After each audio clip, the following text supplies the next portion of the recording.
Hello, this is Anna Imagination with the Philosopher's Garden, and welcome to the Philosopher's Handbook Live. Thank you so much for joining me. If you are new to my work, I am a philosopher, psychologist, sociologist of 30 years. Today I'm talking on networking. I love networking. Networking is my first and foremost favorite thing to do in the entire world. If I had my way, I would do nothing but network all day long. I would do interviews. I would just, oh my God, networking and podcasting are like my sweet spot. So here's how this works.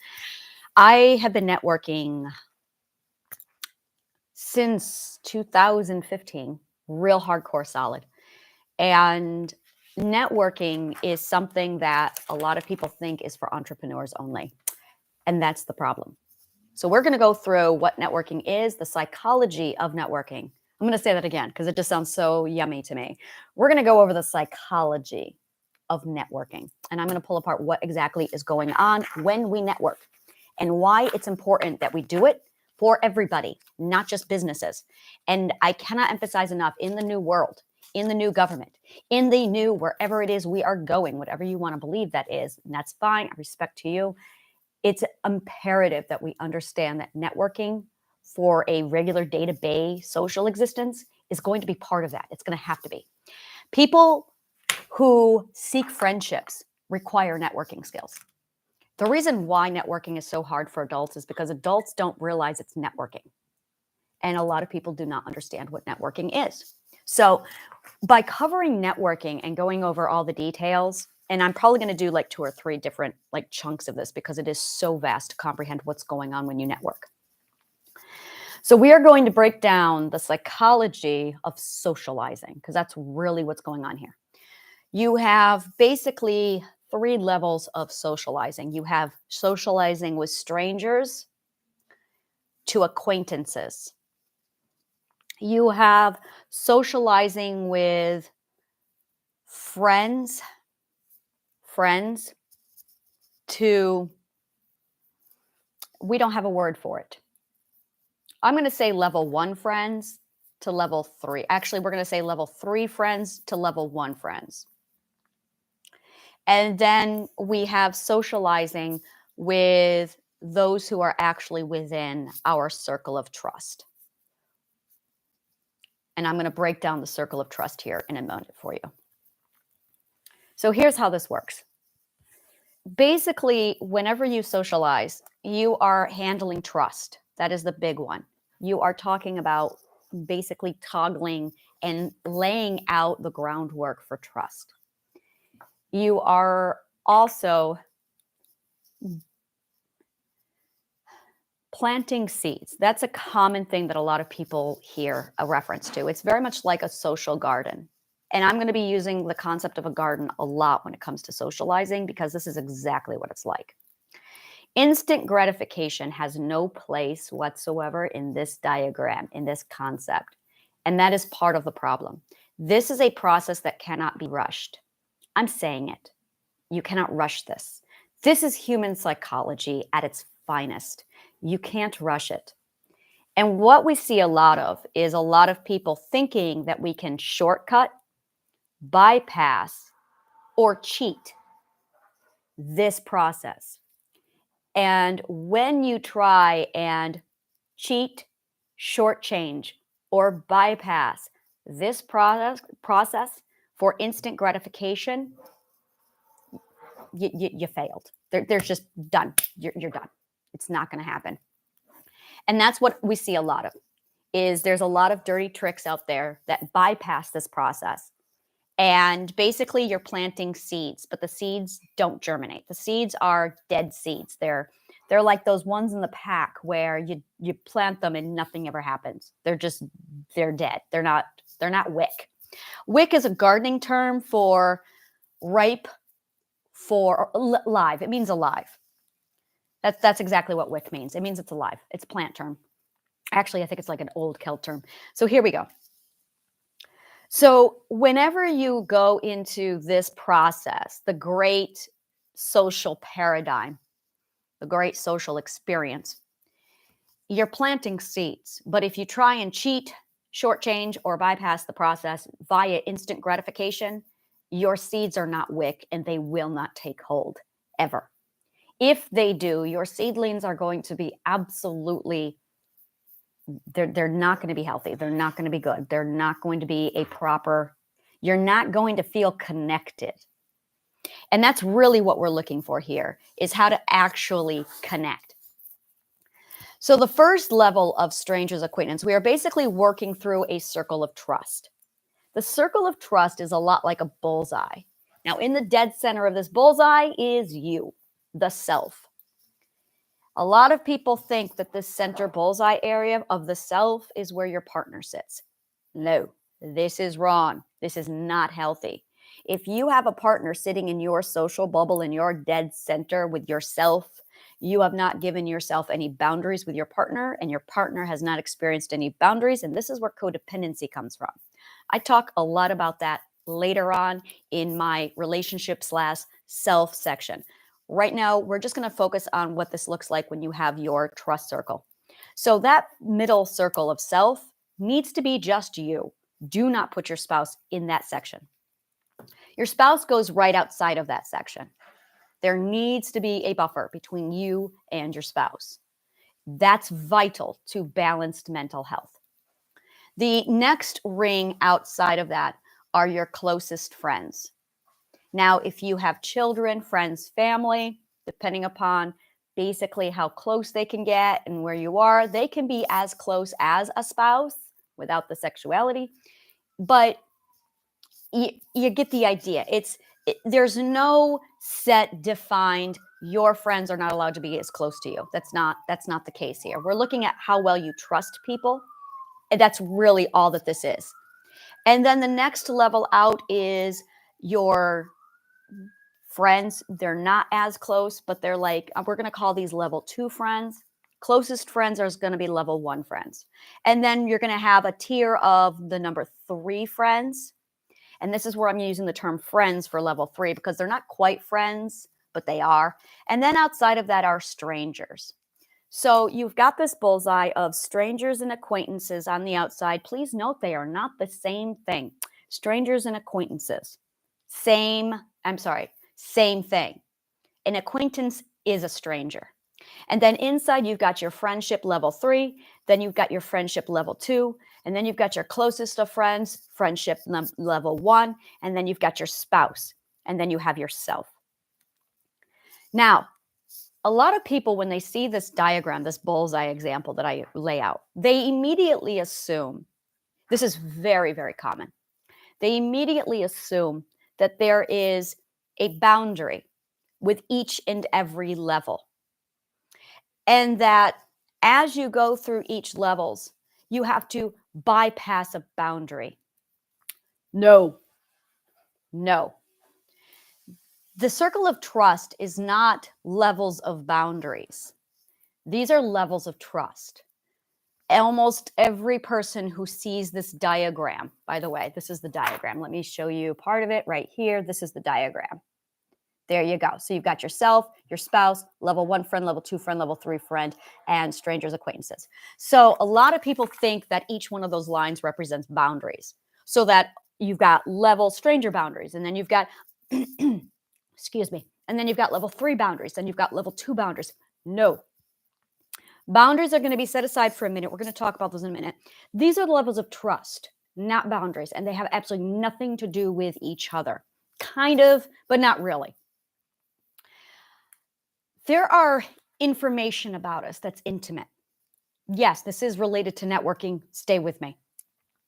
You have levels of intimacy with each and every one of these stages. On the self, it's just you and your feelings. It's you feeling insecure. And this is where you need the first ethic of the 12 stages of growth in order to stabilize the self. You should not be bringing your partner into this. That is called projection, enabling, and it's an emotional prosthetic, and it literally gives way to codependence. A lot of people use their partner for this, which is why your partner should not be in that center.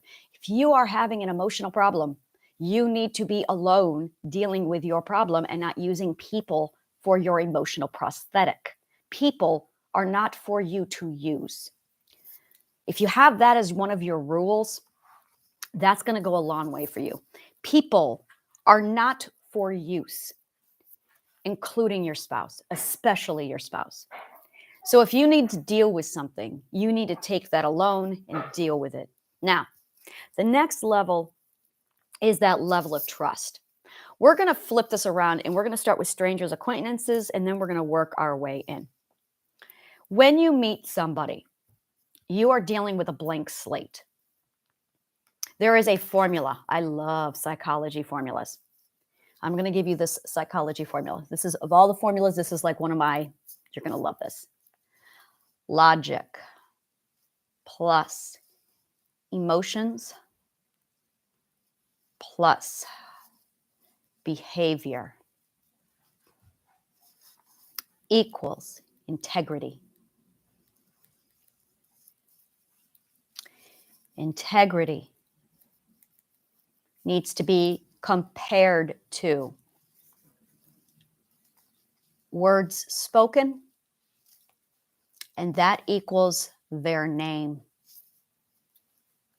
Logic equals what you love, what you value, and what you believe.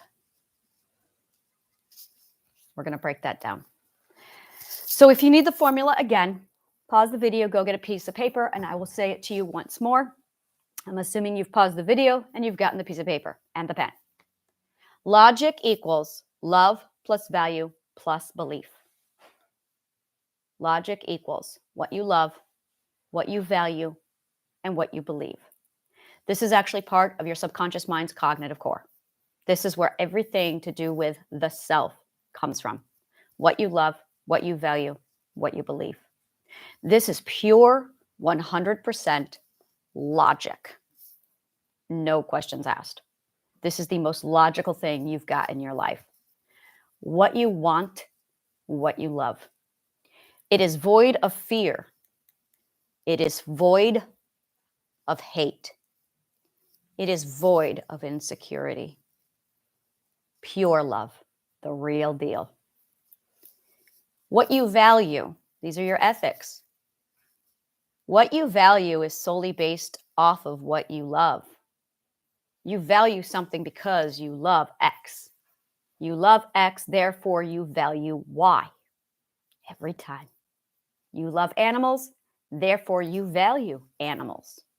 There is no rhyme or reason why a person loves an animal. You can talk about how fuzzy they are. You can talk about how cute. I don't get it. Give me a logical explanation why you love an animal. You just do. You just do. And then when you combine what you love and what you value, it forms a belief. I love animals. I value animals' rights. Therefore, I believe animals should be protected and respected because they are at the disadvantage to us. And I hold myself responsible for the advantage that I have over them. Welcome to the world of accountability. So that is love plus value plus belief. That makes up logic. And yes, it is pure logic. The next part of the formula is part 2. Logic plus emotions plus behavior equals integrity. Going to give that to you again. Logic, remember that's the love, value, belief, plus emotions plus behavior. This equals integrity. Now, emotions are 2 ways. How do they make you feel? What feelings do you get from people? The other side of that is how do you make them feel? But for this example, we're just going to focus on ourselves. How do they make you feel? That's really important. The next one is their behavior. Now, there's going to be 2 ways to this, regardless of how you break this down. You have how do they behave? And how do you behave when you are around them? Are you changing your behavior to modify who these people are? Look for these 3 things. We're going to break this down here in a minute. How do you behave around them? And how do they behave? Now, when you take these 3 questions and you line it up, you've got integrity. Now, for the next part. Integrity needs to be compared to the words that come out of their mouths. So if you take all of these things, and I'm going to break this down for you even more, how they make you feel and how you behave around them, how they behave around you, plus or compared to the words that they speak, do they match? If they don't match, that's a red flag. If they do match, you know their name. Is their name friend? Is their name lover? Is their name spouse? Is their name husband? Is their name narcissist? Is their name abuser? Now, I'm going to show you something. Under no circumstance should you ever put a name before these formulas. And this is one of the massive problems with society when it comes to socializing, is you'll meet a stranger, and before the stranger can gauge anything for you, before you can decide how you feel around them, before you can decide if their behavior is good or bad for you, they open their mouth and they say, "We're going to be friends." Technically, that's a gaslight. Technically, that is very much a gaslight. We're friends. When you have a stranger who declares friendship without any evaluation, that should be a red flag. And the reason why that is a red flag is because you haven't had the ability yet to assess what this person is. Now, here's a clue. If they declare friendship too soon, they are most likely a narcissist who are seeking to use you, which is why it's gaslighting. Actually, it's gaslighting because it's an invasion of your perspective. I talk a lot about that later. So when you go in with this comprehension of this formula, when you consciously go into any networking situation with this understanding of this formula, you're already a massive step ahead of everybody. You are focusing not on the emotions, more so than the energy. Energy and emotions are the same thing, by the way. And I do a lot of work around emotional energy. I'm not getting into it here. But emotions and energy are literally the same thing. All of the energy that we have is based off of emotional energy. It is extraordinary, and emotions pump up or pump out positive and or negative energy, and it converts over. And once you understand how emotions flow negative and positive ways, it actually converts. It's 100% energy. It's amazing. It's one of my favorite area of physics. So once you understand, when you feel somebody and you're going, how do they make me feel? Oh, they've got good energy. Oh, they've got bad energy. I don't know yet. I can't quite figure it out. If you can't figure it out, it's because they've got a shield up and you've got a shield up, or they have a shield up and you don't, or you have a shield up and they don't. So if you can't get a gauge on their energy, that's why. By the way, that's a red flag. If they are not emotionally available, if they are so defensive that they've got that up, it just means that they might make more time. You cannot make this assessment if they don't trust. They have to trust you before they let this down. Now, when you meet somebody in that stage or acquaintance, this is your networking. This is when you first meet someone. Now, it doesn't matter if you're networking for business, if you're networking for friendships and community, if you're networking for romantic pleasure, and I'm referring to dating apps, the works, anything. So whenever anyone networks, it's either for romantic interest, it is for platonic friendship, just community, or it's for business. There is no reason why anyone else would network. These are your three core reasons for networking: business, friendship, platonic, platonic, or romantic. It doesn't matter. When you meet a stranger, you are meeting a clean slate, know nothing about them, you lack knowledge. Now, you cannot make an informed decision without knowledge, but they're not going to volunteer the knowledge. And when they do, their subconscious mind is going to filter all the good parts and the highlights. Now, urgency is a really good red flag to determine whether or not the person is up to something. If they want to move fast, that's a red flag.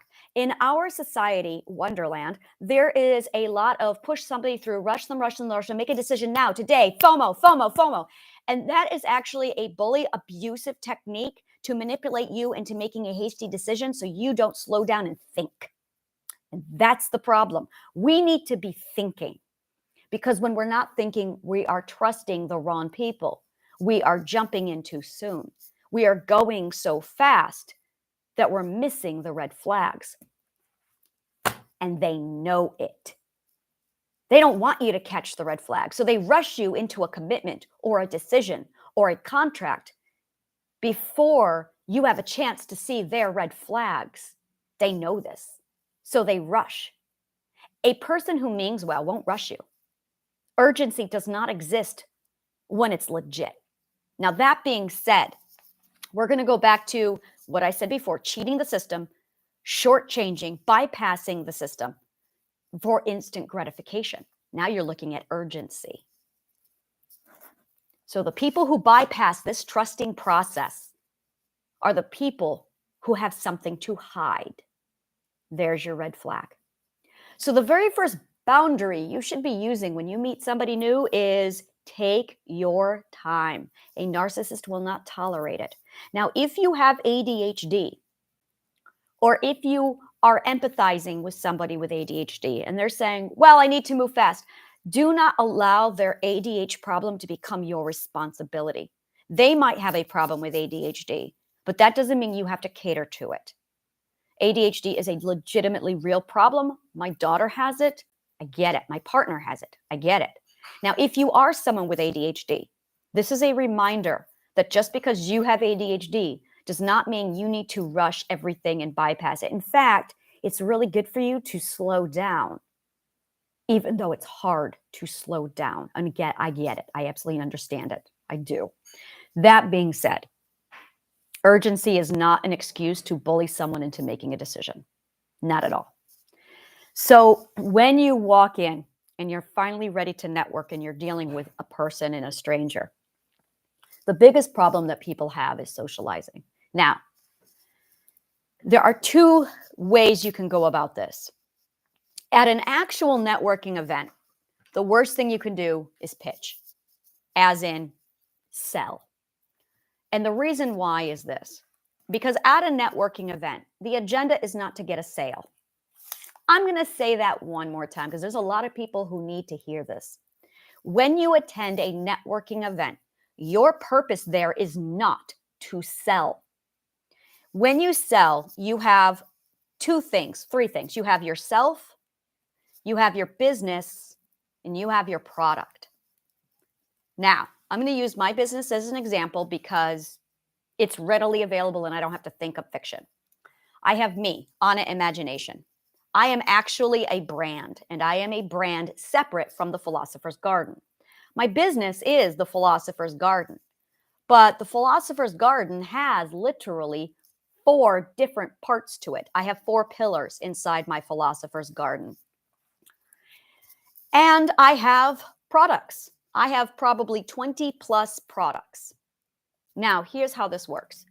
When I am talking to a client one-on-one, and I'm trying to determine their needs, I am not in the self mode. I am not in the business mode. I am in the product mode. But I don't know which one of my products is going to fit them. So I've got to hear what they have to say. So now I'm working with this client. I'm listening to their needs. And when they're done, I'm able to take my products and cater them to their needs. Okay, these are your needs. These are what I have available for you. Which one do you think is best for you? When I present them with my products, I present them with time and with money.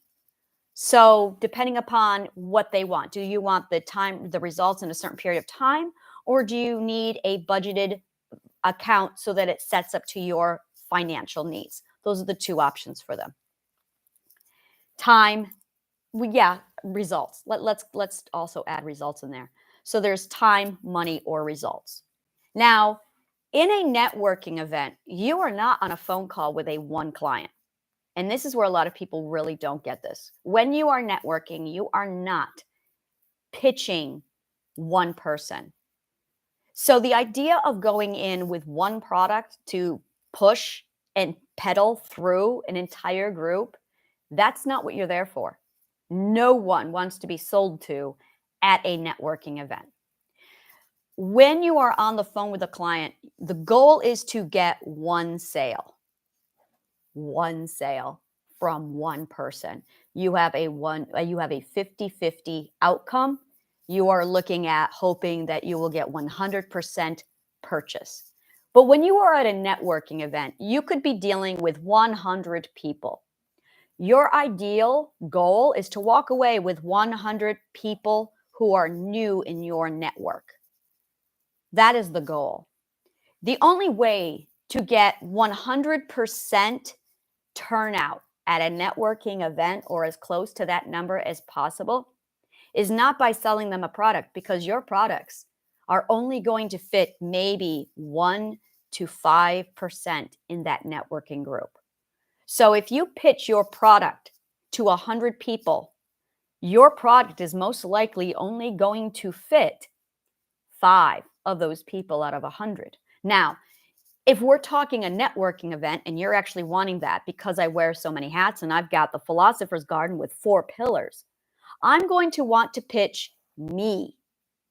And I'm going to want to make it clear I have got a lot of hats. And I'm going to want to cater a pitch down to, this is where it gets interesting, because we talk about niches and we talk about making sure that your product is tailored specifically to this one particular niche. Now, this is where you're going to want to walk in with multiple pitches. Multiple pitches. I have 4 pillars in my garden. I have 4 pitches because I never know what kind of a group I'm going to end up in front of inside a networking event. So I have I have a pitch just for me. And then I've got a pitch for the Philosopher's Garden, the whole garden. And then I've got a pitch for each and every one of my pillars. And then I've got a pitch for every one of my products. But to pitch a product to a group of networking is to shoot yourself in the foot, because your goal is not to make a sale. Your goal in a group is to get as many people contacting you to learn more. You are wanting interviews at this point. You are wanting to schedule coffee chats. You are wanting to connect. You are wanting to add people to your network. That way, you can come back to them later and say, let's have a conversation. Then, in a one-on-one setting, that's when you introduce, this is everything I've got, and you get more detail. But in order to do that, you've got to be ready to pitch yourself, and you've got to be ready to pitch your business. And if you wear multiple hats, you've got to be ready to pitch each and every one of those individual things. And the goal is to cast a net into the ocean and catch as many fish as possible, which is why it's called net working, because you are casting a net to catch as many as possible. It's fishing. The term originally came from the 1600s, and it's a sailing term that refers to all the work that goes into tying a knot or tying a net. That being said, making sure you have the right agenda and understanding that you are dealing with strangers. Now, there are 3 key things to networking, 3 absolute vital things to networking. The first one is your usefulness, which is the least important. The second one is your energy.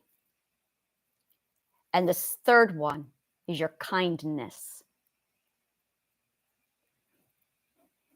A lot of people think that usefulness is absolutely dire to networking. They think that that's the one that trumps all. And I'm going to use an example for this. I'm going to use an actor as an example for this. You have a very famous, very wealthy actor, somebody who is wanted and adored by the public. However, they're difficult to work with. Hollywood has something called blacklisting. Blacklisting is when you go on a list because you're not easy to work with. This is really important in networking. This will break you in networking if you do not understand this point. It doesn't matter how good you are. It doesn't matter what message you have. It doesn't matter anything that you have to deliver. If you are not easy to work with, you're not going anywhere. no matter how good you are. No one has anything that is good enough if you are not fun or nice or pleasant to work with, period. That's not how human psychology works. So there's a lot of people who are difficult, a lot of people who are complicated, a lot of people who have a lot of mental baggage that they really need to clean up. You have a lot of narcissists who refuse to listen, who refuse to learn, and who insist on bullying and pushing. You have a lot of people who complain. You have a lot of people who don't follow the expectations or the rules. All of these things will absolutely void out your usefulness. So whatever product, whatever business, whatever idea you have that is phenomenal, if you do not have good energy, if you are not energetic, you're not going to get very far. More importantly, most importantly, if you are not kind, you're not going anywhere. You're dead in the water. You are absolutely dead in the water. Now, there is a difference between phony kindness and genuine kindness. And I cannot emphasize to you enough the importance of genuine, authentic kindness. If you need classes, contact me. This will break you. You can have nothing to sell, but if you have authentic, genuine kindness and positive energy, you'll go all over the world. It's the weirdest thing. It's the weirdest thing. This is like the best thing in all of psychology. This is hilarious to me. Is that if you have genuine, authentic kindness and positive energy, people will eat you up and throw you all over the place just because of entertainment purposes. It's fantastic. It's like, oh my God, have you met this person? This person's amazing. What do they do? Nothing. And I've seen this. I've experienced it. I am this person. It's wonderful. Where I have been brought into a room just because my daughter says to me, Mom, you are a party. We can't go to the store. This is a skill. It can be taught. I will teach you. We can't go to the store without me turning it into a party. I mean it. I always get a bag of Doritos. I have a weakness. I always get a bag of Doritos. And no matter what, I'm walking home. I'm almost always high. And I got my bag of Doritos and I'm munching them on the street, doing one of these, like, oh yeah, it's a party. The best time we have grocery shopping is literally when we're walking home and we're doing my little jig thing all the way home. It's like, it's amazing fun. It's ridiculous. And it's just good energy and kindness while we share food. Like, oh my God, human psychology is so fascinating. And when you take that kind of genuine, authentic kindness partnered with positive, great, burning, wonderful energy, people are so starved for those two things. First of all, they eat it up, but they value those things. And the reason why they value those things is because they don't lie. They don't lie. They're honest. You can't fake this shit. You can't. If you do not have good intentions, I'll tell you, let's talk about the emotion intention. Oh, there is no emotion that drives communication more than intention. Oh my God. When you have bad intentions, you dump that negative energy. And when you have good intentions, people feel that. So when you're sitting there with your good intentions and your genuine kindness, and that's what you care about, just for the sake of caring about it, because you know the value of these things, people feel that. They suddenly don't care what words come out of your mouth. They don't care what name you give them. They can feel your integrity. And that is the logic, the emotional energy, and how you behave. This formula is the core formula of all of my work. It is part of the God Code, and it literally is applied to every decision. If you are needing to do something, follow this formula. If you need to make a decision, follow this formula. Now, I'm going to tweak it a little bit, pen, paper out, and I want you to add this. Does it feel right? Does it feel good? Does it give you joy? When you have those three things plugged into this formula, there is your roadmap to life. Follow that to the letter, and your life gets so much easier. Stop listening to the words that people give you.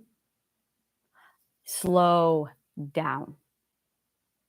Allow yourself whatever time it takes you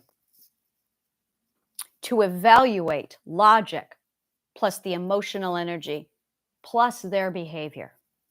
Slow way down. Notice, am I adjusting and monitoring my behavior to accommodate their closed-mindedness? Or am I able to be my authentic, true, awesome self?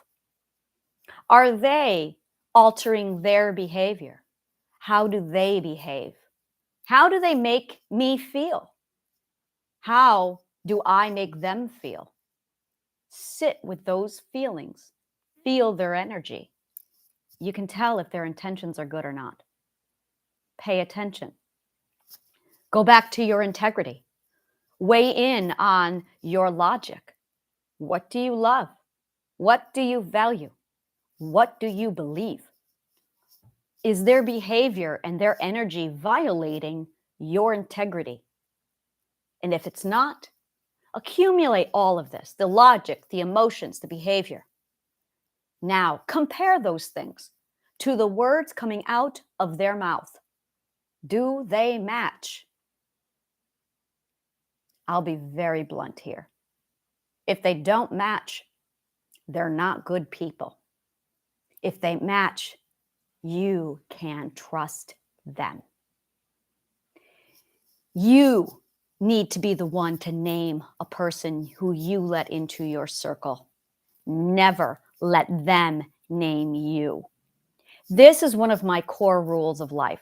Of my Philosopher's Handbook, this is rule number 2.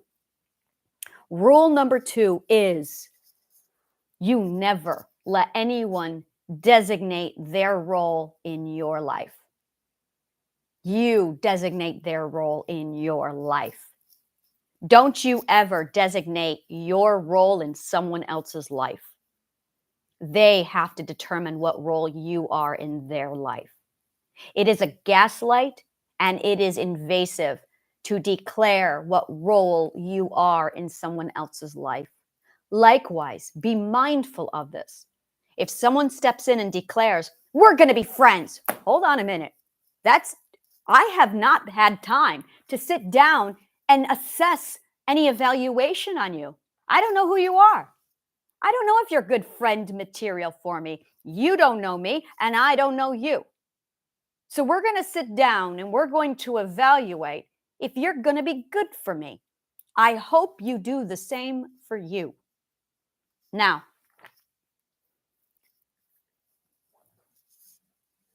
once you assess all of this, then you can weigh in their resources, their usefulness, their energy, their kindness. Now, after a while, once you've gotten through that point of comfort and evaluation, set a boundary. Start with time. I need some time to think about this. A good person, a trustworthy person will say, okay, you take whatever time you need. An abusive person will say, I need a time right now. An abusive person won't want to wait because they don't want you to notice the red flags they are so busy hiding from you. Now, this is one of my favorite evaluations of a person. The flow chart of boundary setting. When you set a boundary, there's only one right answer, and it's called an apology. If somebody violates you and you set a boundary, the only right answer is an apology. If they do not apologize, that is a red flag and you need to walk away, period. When you set a boundary, you're going to get 3 responses, one of 3 responses. The first response is the apology. The second response is kind of 2. One is direct ignoring or passive-aggressive ignoring. Passive-aggressive ignoring is when they ignore you, but they say, oh, that's okay, and they keep talking. Now they've ignored you, but they may have given you a passive-aggressive term like, oh, that's okay, or you need to calm down, and then they keep talking. That's passive aggressive ignoring. The third is downright aggression. And that's when they verbally attack you. That's when they gaslight you. And that's when they try and negotiate with you. But it doesn't really matter. This is where, when you deal with people, when you network, this is the psychologist's trick. I have a psychological test that I put on people who attempt to become intimate with me. I'm going to break down in very vague detail what the psychological test is, because this is a test I use on everybody who I interact with. People who do not know psychology study the words. People who do know psychology study how they reply. They ignore what they say and they look at how they reply. When you set a boundary, they're going to speak. There's going to be words coming out of their mouth. Don't worry about the detailed words. That's not relevant. Never focus on the words. Never, ever focus on the words. Instead, take a step back. Go to the perspective of the big picture. This is vital. Do this with everybody. Did they apologize? Are they ignoring you? Are they aggressive? If they apologize, great. If they ignore you, they don't value your words, and they think they are superior. If they're aggressive, they're dangerous. So there's danger, there is passive danger, and there's safety. I'm going to give this to you one more time. When you set a boundary, when you exchange any information, they're either safe, they are either passively dangerous, or they are directly dangerous. How to determine is based off of how they reply. For my people in my life, I give them the psychological test. I don't care what they say. They are very careful, and I've watched it. They are very careful to select precise words, and it doesn't matter. Are they mocking me? Are they condescending? Are they open-minded? That is what I evaluate. So when you sit down and you lay out a boundary, the boundary is for you. I do a whole thing on boundaries. We'll talk about that's coming up later. When you are networking and you are talking to people and you are assessing them, it is too easy to be in the present first perspective where you're right up there. I need to not say that properly because you're in a point of view where you're eye to eye with them. And it's really important that you step back and look at the omniscient point of view where you are assessing how they speak, how they deliver themselves. Be mindful of this. And once you assess that they're safe, then you can start bringing them through the levels of trust. Now, the boundaries do not become less as they get closer to you. The boundaries never change. Oh, I cannot emphasize that enough. Your boundaries never change. You don't have first level boundaries. You do not have levels and boundaries for strangers. You do not have boundaries for your partner. You have the same boundaries for you that you follow no matter what. The safer somebody is, the less likely they are to run up against your boundaries. If you're having to set boundary after boundary, they're not good for you. If you are in a position where they're constantly making you uncomfortable, they're not good for you. If you have to constantly remind them, this is a boundary, this is a boundary, they're not good for you. Now, if you never have to tell them your boundaries, it's because they are respectful. It's because they value you. They're not treating you like shit. Now, when you get to a partner, there is a very good chance your partner is going to step on your boundaries because they are close. But you shouldn't have just anybody here in the stage of spouse partner. You should not have a close friend who is that close to you unless they've already passed all of this. So the people you've designated for friendship levels 1 and partner levels, these are people who should be where they are because they never set off your alarm system, otherwise known as your boundaries. That tells you that they are good to bring you close to. If they haven't passed through that, that's a good clue. I'm going to conclude this here. This is part 1 of a few where I cover networking. Thank you so much. If you want to work with me or learn more about what I do, click on the link below. Thank you so much, and may the kindest of words always find you.